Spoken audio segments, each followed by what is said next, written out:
స్తోత్రం. హల్లెలూయా, హల్లెలూయా, హల్లెలూయా. మంచిదండి. దేవుడు యొక్క మహాకృపను బట్టి మనల్ని అందరినీ సజీవ లెక్కల్లో ఉంచారు. అందుని బట్టి దేవుని స్తుతిస్తున్నాం. మనకన్నా గనులు, గొప్పవారు, అధికులు, ఐశ్వర్యవంతులు, ప్రార్థనాపరులు, విశ్వాసపరులు, ధనవంతులు, శ్రీమంతులు ఎంతోమంది ఈ భూమి మీద నుంచి కొనిపోబడ్డారు. వారికన్నా మనం గనులము కాదు, కానీ దేవుని యొక్క కృపను బట్టి మాత్రమే మనం సజీవ లెక్కలో ఉంచి, మరి ఎక్కడైతే ఇద్దరు ముగ్గురు నా నామన కూడి ఉంటారో వారి మధ్యన నేను ఉంటాను అని ఆయన సన్నిధిలో మనము ఉన్నందుకు దేవుని స్తుతిస్తున్నాం. మంచిదండి. మరి నాకు ఇట్టి అవకాశము కల్పించిన మరి స్థానిక సంఘ కాపరి, క్రీస్తు ప్రార్థనా మందిరం కాపరి వారైన విజయ్ కుమార్ గారికి వారిని పరిచయం చేసిన మా ఆత్మీయులు మరి ప్రియులు ఎలియాజయ్య గారికి నా వందనాలు. అలాగే కూడి వచ్చిన మీ అందరికి కూడా వందనాలు తెలియజేస్తున్నానండి. మరి దేవుని యొక్క మహాకృపను బట్టి అనుకోని విధముగా విజయ్ కుమార్ గారు మందిరాన్ని మధ్యాహ్నం ఎలియాజర్ గారితో దర్శించడానికి కృప చూపించారు. వారు ఈ సాయంత్రం ఈ సమయం ఇచ్చారు. అందుని బట్టి వందనాలు. చిన్న వాక్యం ఒక చదువుకుందామని నేను ఆశపడుతున్నాను. లూకా సువార్త 17వ అధ్యాయము, వైద్యుడైన లూకా రాసిన సువార్త 17వ అధ్యాయము 17వ వచనము నేను చదివేస్తానండి, ఎందుకంటే వారు ఇచ్చింది 15 నిమిషాలే. అందుకు యేసు 10 మంది శుద్ధులైరి కారా, ఆ 90 ఎక్కడ? చాలండి. మహాపరిశుద్ధుడా, నీ దయగల పరిశుద్ధమైన ఘనమైన పాదాల చెంత క్రీస్తు ప్రార్థనా మందిరంలో ప్రభువా, ఈ సాయంకాలం నాయన కూడికను ఏర్పాటు చేసిన విజయ్ కుమార్ అయ్య గారు, ఎలియాజర్ అయ్య గారు అందరితో కలిసి నాయనా ప్రభువా, నిన్ను స్తుతించడానికి, నిన్ను గణపరచడానికి, నిన్ను మహిమపరచడానికి నీవిచ్చిన భాగ్యాన్ని బట్టి వందనాలు ప్రభువా. కొద్ది నిమిషములు నాయన నీవు నాయన ఆ 10 మంది శుద్ధులైరి కారా, ఆ 90 ఎక్కడా అని నీవు ఇచ్చిన వాక్యాన్ని మేము ప్రభువా సాక్ష్యముగా వివరించుచుండగా నన్ను నీ సిలువ చాటున మరుగుపరిచి ఏడింతల ఆత్మతో నాయన నన్ను బలపరిచి నాయన ఈ యొక్క ప్రాంతంలో ఎందరైతే ఈ యొక్క మరి మైక్ శబ్దం ద్వారా ఈ సువార్త వింటున్నారో వారందరూ హృదయాన్ని లూదియా హృదయం తెరిచినట్లుగా తెరిచి రక్షణ భాగ్యం దయచేసి నీ నామాన్ని మహిమపరిచే భాగ్యం దయచేయమని యేసు నామములో ప్రార్థన సమర్పిస్తున్నాం తండ్రి, ఆమేన్. మరి లూకా గారు రాసిన ఈ సువార్తలో కొన్ని సువార్తలో 2 కుష్టి వ్యాధులు అంటారు, ఇక్కడైతే 10 మంది కుష్టి వ్యాధులుగా చెప్పుకుంటున్నారు. మరి యేసు ప్రభు వారు ఆ యొక్క మరి సువార్త చేయుచూ ఉండగా గలిలయ ప్రాంతంలో 10 మంది కుష్టి వ్యాధిగ్రస్తులు వారికి యేసు ప్రభు వారి దగ్గరికి వచ్చి, ప్రభువా మమ్మల్ని కరుణించి స్వస్థపరచమని దేవాది దేవుని యేసుక్రీస్తు వారిని కోరటం జరిగింది. అలా అయితే మీరు వెళ్ళి మీ యాజకులకు కనిపించుడి. యాజకులు అనగా పాస్టర్లు. దేవునికి స్తోత్రం. యేసుక్రీస్తు ప్రభువారు దేవాది దేవుడు దైవ సేవకులకు పాస్టర్లకు అంతగా విలువ ఇచ్చారంటే దేవుని దృష్టిలో, ఎందుకంటే దేవునికిని మరి విశ్వాసులకి మధ్య ధూపం వేస్తున్న సేవకునికి కనిపించమని చెప్పి ఉన్నారు. వారు చెప్పిన తర్వాత యేసు ప్రభు యొక్క మాట విని విశ్వసించి వారు యాజకుని దగ్గరికి వెళ్ళుచుండగా అని పై వచనాలు ఉంటాయి. వెళ్ళుచుండగా వారందరూ కూడా శుద్ధులైరి. హల్లెలూయా, హల్లెలూయా. కుష్టు వ్యాధి భయంకరమైన వ్యాధి. ఆనాడు ఆ యొక్క గ్రామంలో కానీ పట్టణంలో కానీ శివారు కొండ ప్రాంతాల్లో కుష్టి వ్యాధిగ్రస్తులు ఆ యొక్క మరి ప్రాంతంలో సెపరేట్గా, అంటే జనసంచారానికి ఎటువంటి సంబంధం లేకుండా ఉండవలసిన అటువంటి భయంకరమైన వ్యాధి కలిగిన కుష్టి వ్యాధిగ్రస్తులను యేసుక్రీస్తు ప్రభువారు స్వస్థతనిచ్చారు. హల్లెలూయా. అయితే విశ్వాసము, ఆ యొక్క విశ్వాసము ఏమిటని యేసు ప్రభువు ఆలోచించినప్పుడు సమరయుడు అనగా ఆనాడు యోధా జాతి కానివాడు సమరయుడు, యూదులు 90 వాళ్ళు శుద్ధులయ్యారు, వెళ్ళిపోయారు. కానీ సమరయుడు మాత్రం ఒక్కడే వచ్చి యేసుప్రభు వారి యొక్క పాదాల మీద పడి మరి ఆయన్ని ప్రార్థన చేసినట్లుగా ఆ వాక్యాలు ఉంటాయి. హల్లెలూయా. ఈ వాక్య ప్రకారము మనము తెలుసుకోవలసింది ఏమంటే, యేసుప్రభు వారు స్వస్థపరిచే దేవుడు, యెహోవా రఫా, ఆయన స్వస్థపరిచే దేవుడు. అయితే ఎందరూ ఆయనను మహిమపరిచి గణపరిచి 10 మందిలో ఒప్పుకుంటున్నారు అనేది మనము ఒక్కసారి ఆలోచించినట్లయితే మత్తయి సువార్త 7వ అధ్యాయము 21వ వచనం చూద్దామండి. నేను చదువుతాను. ప్రభువా ప్రభు అని పిలిచేవాడు పరలోక రాజ్యంలో చేరడు గాని నా తండ్రి చిత్త ప్రకారముగా చేయువాడే పరలోక రాజ్యంలో చేరుతాడు. అనగా ఆయన మరి ద్వారా, యేసుక్రీస్తు ప్రభు వారి ద్వారా మనము పొందిన అద్భుతమైన కార్యాలు మనం ప్రతి ఒక్కరము కూడా సాక్ష్యం చెప్పాలి. ప్రతి క్రైస్తవుడు కూడా 3 లక్షణాలు కలిగి ఉండాలంటండి. గదిలో ప్రార్థన ఉండాలి, మదిలో అనగా హృదయంలో వాక్యం ఉండాలి, వీధిలో సాక్ష్యం ఉండాలి. అంటే యేసుక్రీస్తు ప్రభు వారు తప్పక సాక్ష్యాన్ని వారు కోరుచున్నారు.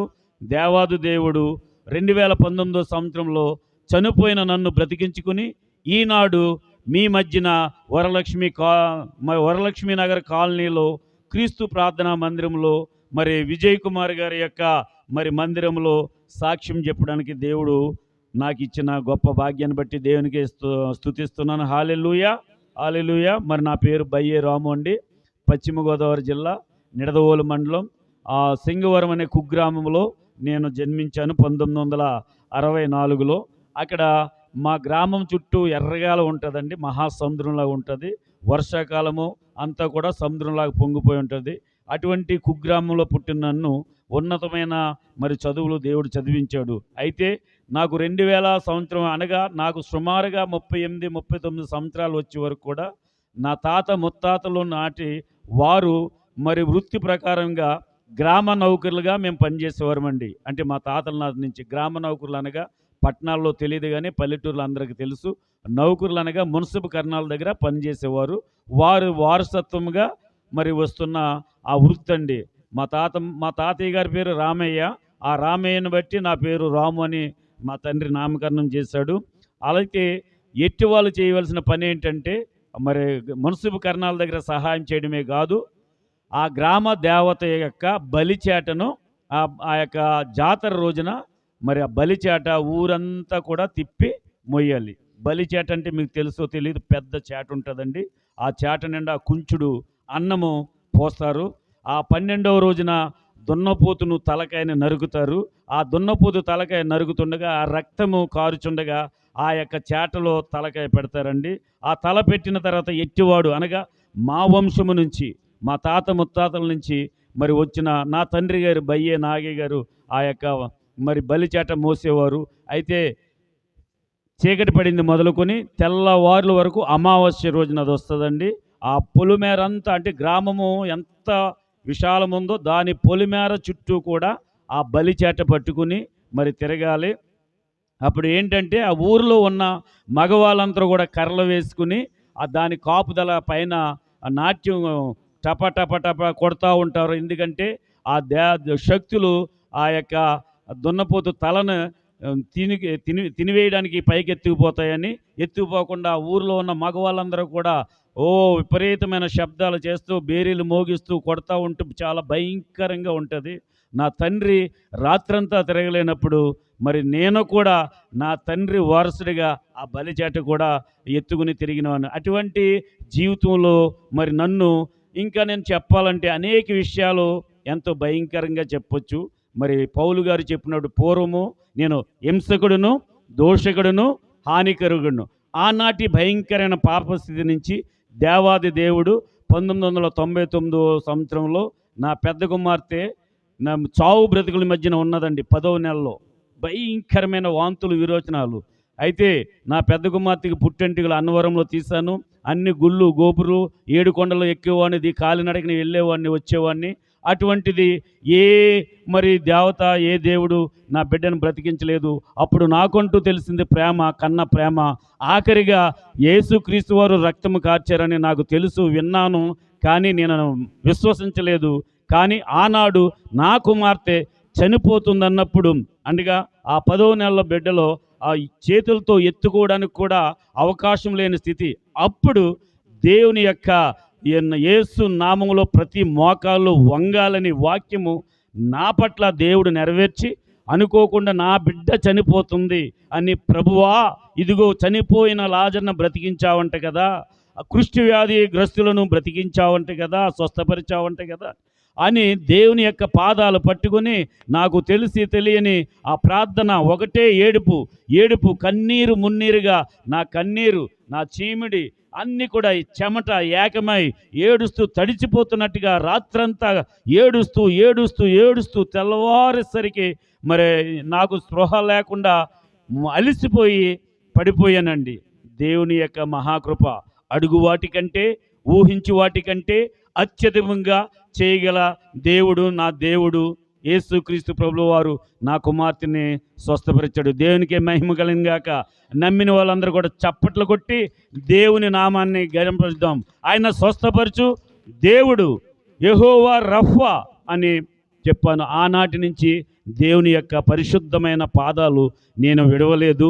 ఆ దేవాది దేవుడు యేసుక్రీస్తు ప్రభుల వారు నా చెయ్య విడవలేదు. దేవునికే మహిమ కలుగును గాక. అది 2019 సంవత్సరం మరి సెప్టెంబర్ నెలలో నాకు భయంకరమైన బోధకాలు వచ్చిందండి. నా తల్లికి, నా తండ్రి గారికి కూడా బోధకాలు. ఆ బోధకాలు కుళ్ళిపోయి వారు చనిపోయారు. అదే వ్యాధి నాకు వచ్చింది, భయంకరమైన బోధకాలు వ్యాధి. ఇంత లావు అయిపోయిందండి. మరి ఆ సూర్య హాస్పిటల్కి వెళ్ళేసరికి వారు వైద్యం చేశారు. అయితే అప్పటికే మరి అది గ్యాంగ్రీన్ అయిపోయింది. ఆ పురుగులు పట్టడం వల్ల చాలా కష్టము. కాలు తీసేద్దామనేసి నన్ను షుగర్ టెస్ట్ చేసినప్పటికీ 600 షుగరు. ఇక లాభం లేదు, ఈయన చనిపోతాడు, తీసుకుని వెళ్ళిపోండి అనేసి వారు చెప్పడం జరిగింది. నా భార్య గవర్నమెంట్ నర్సుగా పనిచేస్తుంది. అయితే ఆ యొక్క కాలు పొజిషన్ చూసి ఇన్ఫెక్షన్ వచ్చేస్తుంది బిడ్డలు, ఆడబిడ్డలకు కదా అంటే నేనే మరి వారి యొక్క బెడ్రూమ్లోకి, అపార్ట్మెంట్లో వెళ్ళలేక స్టోర్ రూమ్లో ఆ పాత సామాన్లు ఇవన్నీ పడి ఉన్న ఆ యొక్క స్టోర్ రూమ్లో పడి ఏడుస్తూ ఉండేవాడిని.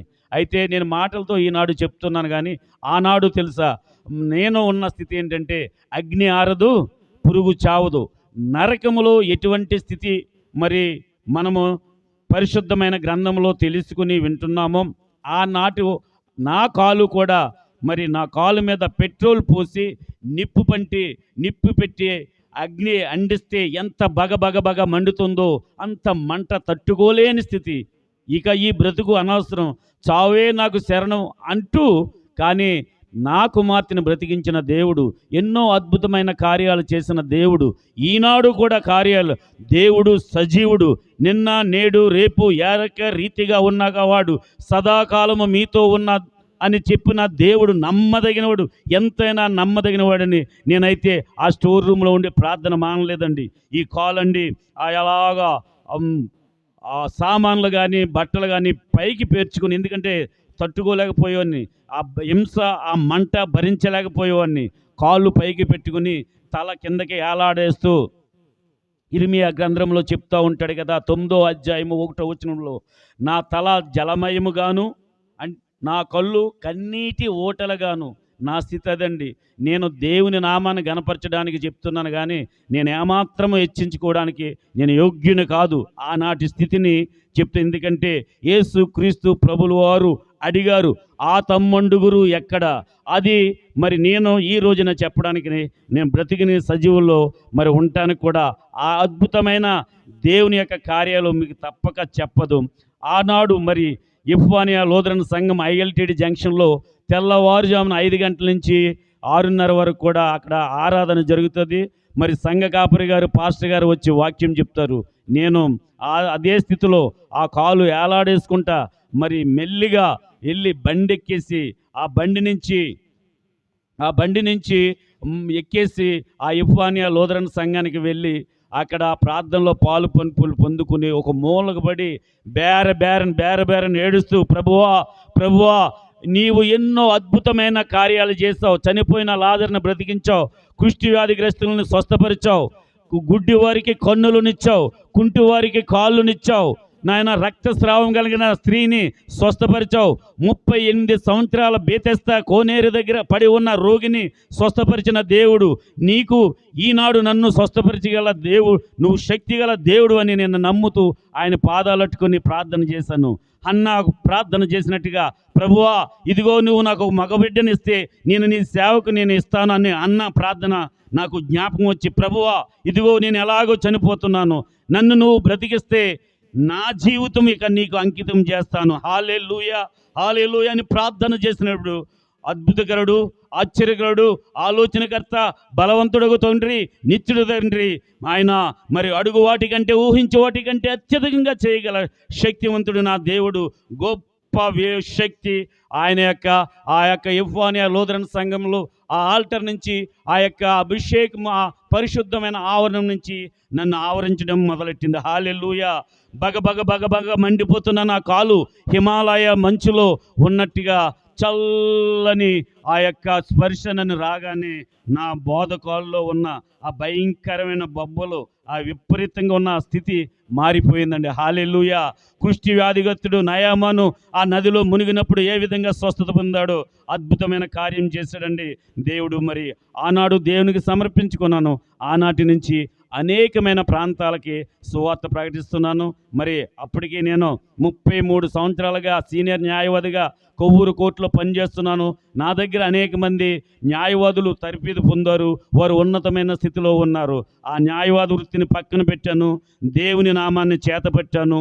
యేసు రక్షించును, యేసు స్వస్థపరచును, యేసే రక్షకుడని వీధి సువార్త చేస్తూ అనేకమైన గ్రామాల్లో, మండలాల్లో సువార్తను ప్రకటిస్తానికి దేవుడు నన్ను సజీవ లెక్కలు ఉంచాడు.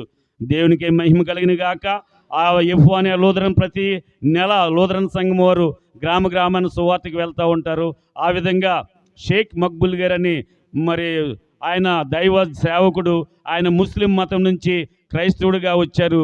అందుకు ముస్లింలంతా కూడా షేక్ మక్బుల్ గారి మీద కేసు పెట్టినారు. అవతల చాలా ఉన్నతమైన పెద్ద న్యాయవాది ఉన్నారు. నేనైతే గొర్రెల కాపరులుగా చిన్న న్యాయవాదినైన నన్ను దేవుడు ఎన్నుకుని ఆ కేసులో గొప్ప విజయం ఇచ్చాడు. హల్లెలూయా. ఆయన పెద్ద ఆ న్యాయవాది గారి దగ్గరికి వెళ్ళాలంటే కనీసం 10 లక్షల రూపాయలు ఉంటేనే కానీ ఆయన కేసు వాదించడు. అటువంటి వారు కేసు ముస్లిం వారి పట్ల ఆయన కేసు వేశారు. పనికి మాలిన వాడిని, పల్లెటూరు ఆయన నన్ను ఎన్నుకుని అక్కడ దేవుడే గొప్ప విజయం. యుద్ధము యెహోవాదే, సున్నతి లేని ఫిలిష్తీయుడు ఎవడురా అని అన్నట్లుగా మరి సమూయేలు మరి 1 సమూయేలు 17:26 చెప్తాడు. ఆవిదే నన్ను బలపరిచింది, దేవుడు అద్భుతమైన విజయం మరి ఇచ్చాడు. అప్పుడు వారి ద్వారా అనేకమైన మీటింగులు, అనేకమైన ప్రాంతాల్లో సాక్షిగా వాడుపడ్డాను. ఆ తర్వాత ఈ 2019 నుంచి దేవునికి సమర్పించుకున్న తర్వాత ఎన్నో అవమానాలు, నిందలు, మరి సేవకుల మధ్యకి వెళ్తే వీడెవడు రాదు, ఈడు ప్లేడర్గా ఉండి ఈడు సేవకు వచ్చాడని అనేకమైన అవమానాలు నేను పొందేవాడిని. అలాగే ఏదన్నా పని మీద ఎవరికన్నా సహాయం చేద్దామని కోర్టుకి వెళ్తే వీడెవడు, ఈడు ప్లేడర్గా ఉంటానన్నాడు, సేవ చేస్తున్నాడు అన్నాడు, మరలా కోర్టుకు వస్తున్నాడని ప్లేడర్లతో అపహాసించేవాడిని. కానీ విశ్వాసమును కర్తయు దాన్ని కొనసాగించేవాడైనా యేసు వైపు చూచుచూ ఎదుట ఉంచబడిన పందెములో ఓపికతో పరిగెత్తును రండి అని దేవుని యొక్క రాజ్యం కొరకు నిలబడి మనుషుల వైపు చూడకుండా 118 సంకీర్తన 8వ వచనం, నరులను నమ్ముటి కంటే రాజులు నమ్ముటి కంటే యెహోవాను నమ్ముట మేలని దేవుని నమ్ముకున్నాను. నా జీవితంలో అద్భుతమైన కార్యాలు చేశారు. మరి ఛత్తీస్గఢ్, మరి అలాగే ఒడిశా, తెలంగాణ ప్రాంతాల్లో సువార్తను ప్రకటించడానికి ఎన్నో అద్భుతమైన కార్యాలు చేశారు. ఇటీవల కాలంలో క్రిస్మస్ మాసం నుంచి ఎలియాజర్ గారు కూడా మరి మమ్మల్ని ఎంతగానో ఆదరిస్తూ వారి కారులోనే తీసుకెళ్తున్నారు. ఒకప్పుడు 100 చీరలు, 100 దుప్పట్లు బండికి కట్టుకొని అనేకమైన ప్రాంతాలు 100-150 కిలోమీటర్ల ప్రాంతాలు వెళ్ళేవాడిని. కానీ ఈనాడు మరి దేవుడు అన్యాయస్తుడు కాదమ్మా. తగిన సమయము, ప్రతిదానికి ఒక సమయం ఉంటుంది. ప్రసంగి 5 మరి అధ్యాయంలో చెప్తాడు, ప్రతిదానికి ఒక సమయం ఉంటుంది. ఈ సమయం వచ్చింది. అద్భుతంగా దేవుడు మరి నాకు మరి ఎలియాజయ్య గారు, విజయ్ కుమార్ గారి ద్వారా మరి అనేకమైన సువార్తలు ప్రకటించడానికి దేవుడు నన్ను వాడుకున్నాడు. కేవలము దేవుని యొక్క సాక్ష్యం నిమిత్తమే ఆయన నన్ను బ్రతికించాడని ఈరోజు దేవుని యొక్క సాక్ష్యం చెప్పడానికి అనేకమైన ప్రాంతాల్లో దేవుని వాడుకుంటున్నాడు. ఎన్నో అద్భుతమైన కార్యాలు చేస్తున్నాడు. మేము సువార్త ప్రకటించిన ఆ యొక్క గ్రామాల్లో మందిరములు లేని చోట మందిరాలు దేవుడు ఏర్పాటు చేశాడు. హల్లెలూయా. ఇది నా మాట కాదండి. త్వరలోనే లైవ్లోనే బెంగళూరు నుంచి ఇండియన్ గాస్పెల్ ఫెలోషిప్ డైరెక్టర్ గారు వారు సాక్ష్యం చెప్తారు. దేవునికే మహిమలను గాక, సమస్త ఘనత మహిమ ప్రభావాలు దేవునికే చెల్లును గాక. ఇటు అవకాశం ఇచ్చిన మరి విజయ్ కుమార్ గారికి, ఎలియేజర్ అయ్య గారికి, వాక్యము విన్నందుకు మీకు నా యొక్క నిండు దేవుని దీవెనలు కలుగును గాక. చిన్న ప్రార్థన చేసుకుందాం.